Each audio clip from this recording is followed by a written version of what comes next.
అయితే నేను చెప్పాను కదా ఇట్లాగా పొద్దున్నుంచి ఫోన్ వచ్చిందని. అయితే నిన్న విజయవాడలో మా అమ్మ, తేజ, ఈశ్వర్ వీళ్ళందరూ దుర్గగుడికి వెళ్ళారట నిన్న సండే రోజు. ఈరోజు మండే కదా. దుర్గగుడికి వెళ్తే ఈశ్వర్ బండికి వస్తుంటే ఈశ్వర్ బండి మించి మా అమ్మ పడిపోయిందంట. ఇక్కడ ఇక్కడ ఇక్కడ దెబ్బ తగిలింది. చెయ్యి ఏదో కొద్దిగా దెబ్బ తగిలిందో కాలు గీరుకుంది, ఏదో సంథింగ్ అది జరిగింది. నిన్న జరిగితే ఈరోజు మధ్యాహ్నం మాకు చెప్పారు. ఇక అందరికి చెప్పుకోవాలి కదా చుట్టాలందరితో. అదే సరే ఇప్పుడు స్కూల్కి వెళ్ళి వచ్చారు. పాపకి హాలిడేస్ అట, క్రిస్మస్ హాలిడేస్. రేపు నుంచి 23వ తారీఖు నుంచి 28 దాకా, మళ్ళీ నెక్స్ట్ మండే స్కూల్ ఉంది.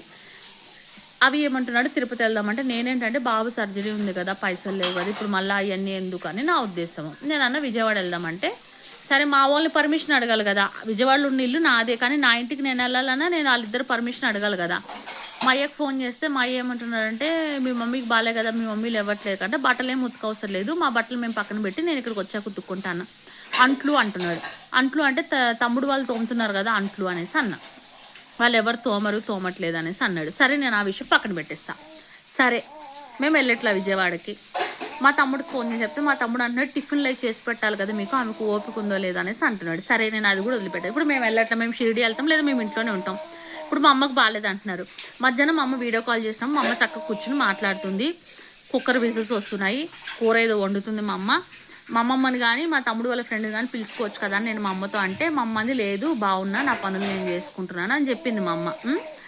నేను అన్నాను మా డాడీ తోటి మరి మమ్మీని అడగండి అంటే మా డాడీ అంటాడో ఇప్పుడు టైం ఎంత 4:30 అవుతుంది. మా అమ్మ లేసిపోద్ది, పనులు మామూలుగా చుట్టుపక్కల ఊడ్చుకోవడం అదంతా పనులు చేసుకుంటుంది.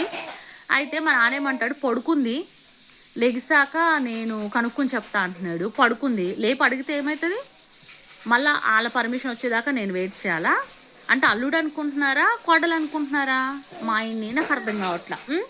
అట్లుంది పరిస్థితి. అయితే ఇప్పుడు మా అత్తని పెట్టుకుని ఇన్ని రోజులు ఆవిడకి ఎట్టి చాకరీ చేసి ఆవిడ చెయ్యి బాగోపోతే ఆవిడకి సేవలు చేసి అదంతా చేయడానికి వాళ్ళకి ఓపికలు ఉన్నాయి. కానీ సొంత కూతురు వస్తానంటే మాత్రం వాళ్ళకి ఇష్టం లేదు, ఇంట్రెస్ట్ లేదు, రకరకాల సాకులు చెప్తున్నారు. ఇప్పుడు మా అత్త అనాథ శరణాలయంలో జాయిన్ అయింది, ఏదో జరిగింది. ఆవిడ ప్రస్తుతానికి ఇంట్లో లేదు. ఇప్పుడు ఆవిడ మళ్ళీ వచ్చేస్తుంది. చూసుకోరా నా చెయ్యి బాగాలేదు నేను చూసుకొని అని అంటారా? చూసుకోరు కదా. ఆవిడకి ఇంకా వేరే దారి ఏం లేదట, వీళ్ళ ఇల్లు ఒకటే ఉందట. ఆవిడ ఉంటున్న గది నాది, నాకు తెలిసి ఆ గది ఆవిడకి అమ్మేసి ఉంటారు, ఆ డబ్బులు వాళ్ళు వాడేసుకుని ఉంటారు, నాకైతే తెలీదు. అది మ్యాటరు. ఎంత జరిగినా కొంతమందికి ఎటువంటి బుద్ధి రాదు, అది నేను చెప్పేది. బాబుకి వ్యాక్సిన్ ఉంది, రేపు వేయించాలి. మేము అనుకున్నాము ఈరోజు ఇప్పుడు డాక్టర్ దగ్గర వ్యాక్సిన్ వేయించుకుని ఇప్పుడు బయలుదేరి వెళ్ళిపోదామా నైట్, లేదా రేపు బయలుదేరి వెళ్దామా ఏదో అనుకుంటున్నాం. కానీ వీళ్ళ పద్ధతి అనేది నాకు నచ్చట్లేదు. ఇప్పుడు మేము పక్కన పెట్టేస్తాం, మేము వెళ్ళడం మా మానే పక్కన పెట్టు, అంట్లు తోముకోరా, అల్లు బట్టలు ఉతుక్కోరా, ఇల్లు ఉడుచుకోరా, ఫుడ్ వండుకుని తినరా, అన్నీ చేసుకుంటారు కదా. మరి ఇంకేంటి సమస్య? మేము వస్తామంటేనే సమస్య అనమాట. అది మ్యాటర్. అట్లుంది పరిస్థితి. ఎంత కోపం వస్తుందో మా వాళ్ళు చేసే పనులకి. పాపం టెడ్డిగాడు కూడా వెళ్దామన్నాడు. అవి అంటాడు అరకు వెళ్దాం అంటున్నాడు.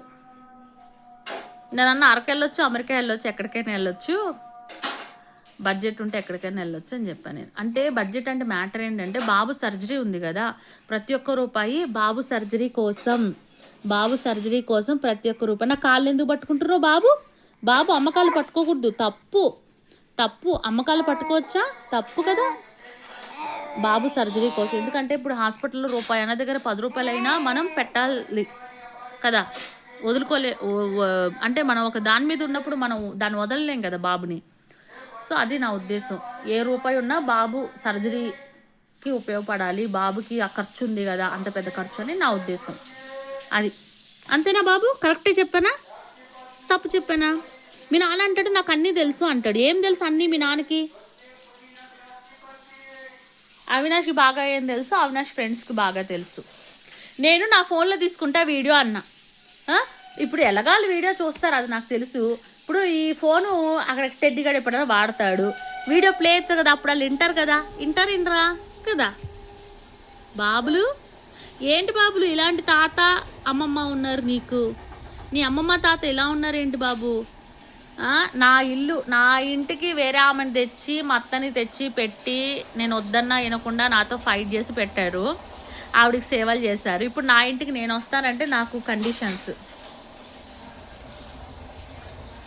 నాన్ వెజ్ అంటే మా ఆయన వండుకుంటాడు, ఇక అంట్లు కూడా మేమే తోమాలి, బట్టలు కూడా మేమే, టిఫిన్లు కూడా మేమే, అన్నీ మేమే.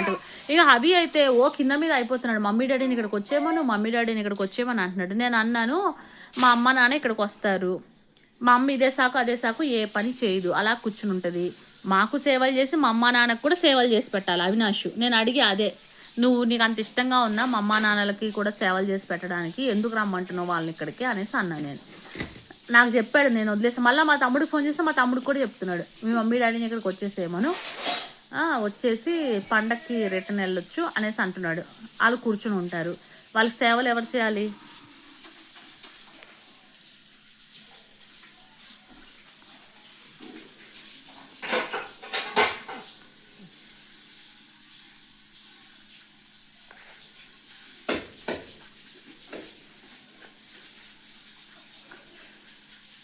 సరే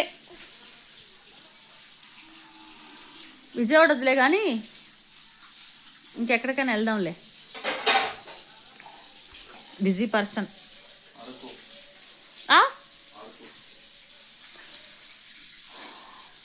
ఇంట్లో ఉంటే నా అవినాష్ రోజుకి 10,000 ఖర్చు పెడతాడు, అరకెళ్తే 2-3 లక్షలు ఖర్చు అవుతుంది. అవునా కాదా? ఇంకోటి చలి వాతావరణం చెప్పా ఇప్పుడే ఆఫ్ కెమెరాలో, ఆ వాతావరణానికి నువ్వు తట్టుకుంటావు నేను తట్టుకుంటా, ఆ పిల్ల సంగతి వదిలి ఆ పిల్లోడు తట్టుకుంటాడు. చలికి హార్ట్ ప్రాబ్లం ఉన్న పిల్లోడు అరకు వెళ్తే అరకులో మంచు కనబడక అన్ని యాక్సిడెంట్లు అవుతున్నాయంట. అరకంటే ఏది బాబు, ఏది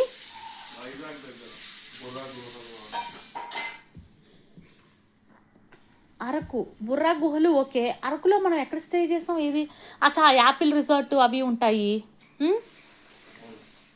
అరకు ఒకసారి ఒక రూమ్ లాంటి దాంట్లో కూడా అదే బెడ్షీట్ మీద కాలు పెట్టొద్దని అన్నారు, అదేనా? బయట గుడ్లు కూర వండిపించు. వెనక సైడ్ వాటర్ పోతా ఉంటే మారేడుమిల్లి, అరకంటేనేమో